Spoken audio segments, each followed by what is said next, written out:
السلام علیکم ورحمۃ اللہ وبرکاتہ۔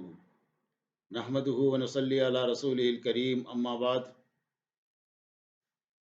تمام حمد و ثنا کے لائق وہی وحدہ لا شریک لہ ہے، جس نے ہم تمام کو یہ ایک مقصد کے ساتھ پیدا کیا۔ محترم سامعین، دوستوں، نوجوانوں اور بزرگوں، نکاح کے مسائل کی سیریز میں اسلام کا نظام تربیت میں یہ دوسرا دور ہے، جو پیدائش سے لے کر بلوغت تک۔ معزز سامعین، بچے کی پیدائش پر سب سے پہلے اس کے دائیں کان میں اذان اور بائیں کان میں اقامت کہنے کی ہدایت دی گئی ہے، اور پھر کسی نیک اور عالم دین شخص سے تحنیک اور برکت کی دعا کروانا مسنون ہے۔ یعنی کوئی میٹھی چیز مثلا کھجور وغیرہ چبا کر بچے کے منہ میں ڈالنے کو تحنیک کہتے ہیں۔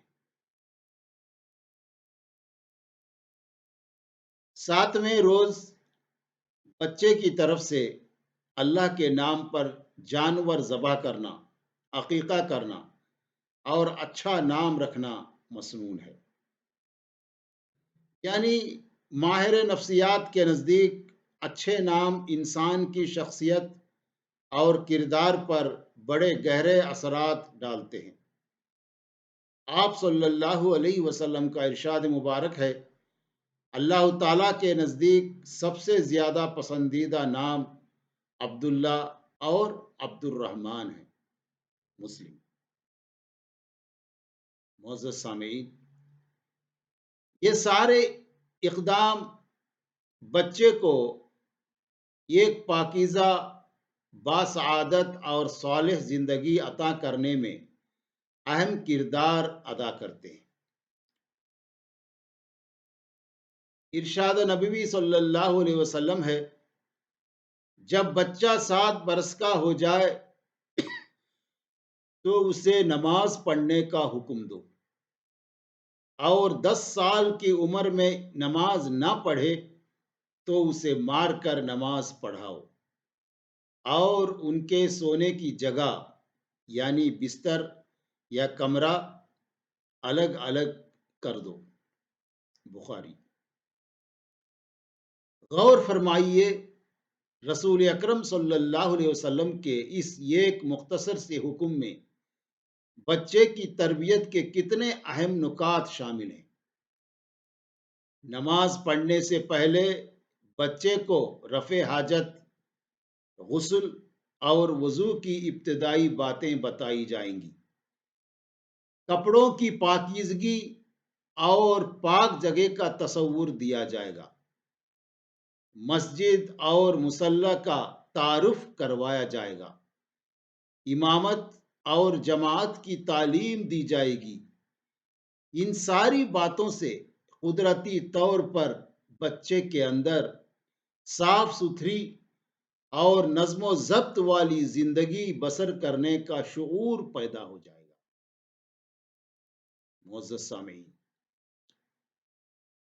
مذکورہ حدیث شریف کے آخری حصے میں یہ ہدایت دی گئی ہے کہ 10 سال کی عمر میں بچوں کے بستر یا ممکن ہو تو کمرے الگ الگ کر دو۔ ہر آدمی جانتا ہے کہ دوران نیند میں انسان کی کیفیات کیا ہوتی ہیں۔ کمرے الگ کرنے میں حکمت یہ ہے کہ بچوں کے اندر اللہ تعالیٰ نے فطری حیا کا جو جذبہ ودیت فرمایا ہے، وہ نہ صرف قائم و دائم رہے بلکہ مزید پروان چڑھے۔ آرام کے اوقات میں نابالغ بچوں کو بھی اپنے والدین کے پاس اجازت لے کر آنے کا حکم دے کر اسلام نے عصمت و عفت اور شرم و حیا کا ایک ایسا بلند معیار مقرر فرما دیا ہے جس کا کسی دوسرے مذہب میں تصور تک نہیں۔ ارشاد باری تعالیٰ ہے، اے لوگو جو ایمان لائے ہو، ضروری ہے کہ تمہارے غلام اور نابالغ بچے 3 اوقات میں اجازت لے کر تمہارے پاس آئیں۔ صبح کی نماز سے پہلے، دوپہر کو جب تم آرام کے لیے کپڑے اتار کر رکھ دیتے ہو، اور عشاء کی نماز کے بعد جب تم سونے کے لیے بستر پر چلے جاؤ۔ سورہ نور آیت نمبر 59۔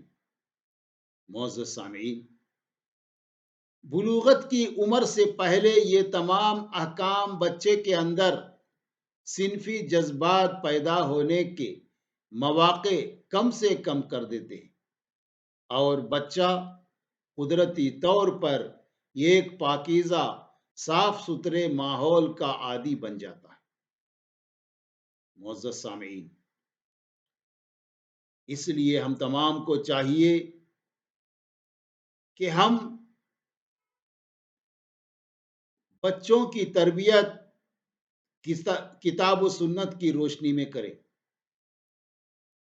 بہت سارے ماں باپ یہ سوچتے ہیں کہ اپنے بچوں کو قیمتی سے قیمتی چیزیں دلائیں، وہ جو بھی فرمائش کریں گے وہ سب ان کو دلائیں، یہی ان سے محبت کی نشانی ہے، اور یہی فائدہ مند ہے، اور یہی چیزیں بچے کو ہم سے قریب رکھتی ہے۔ معزز سامعین، رسول اللہ صلی اللہ علیہ وسلم نے فرمایا،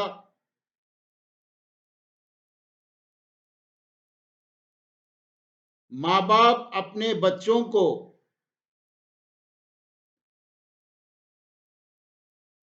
جو بھی چیز دیتے ہیں ان کی خواہش پر،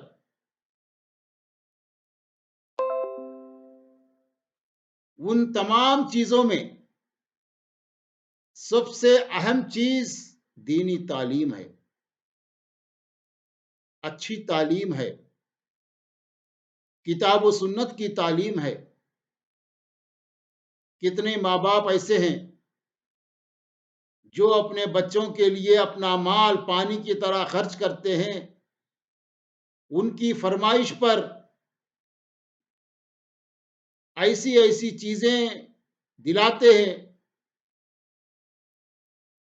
جو ان کے پڑوسی یا دوسرے لوگ اس کی طاقت نہیں رکھتے، لیکن آخر کار دیکھا گیا ہے کہ اس اولاد کو ماں باپ کے لیے دعا تک بھی یاد نہیں ہے۔ یہ ذمہ داری ماں باپ پر ہے، اس کے ذمہ دار ماں باپ ہیں۔ ماں باپ نے ان کو دینی تعلیم نہیں دلوائی، بڑی بڑی ڈگریاں دلوائی، اس کا نتیجہ اولاد اپنے ماں باپ کے لیے دعا کرنے کے لیے ایک دعا بھی یاد نہیں۔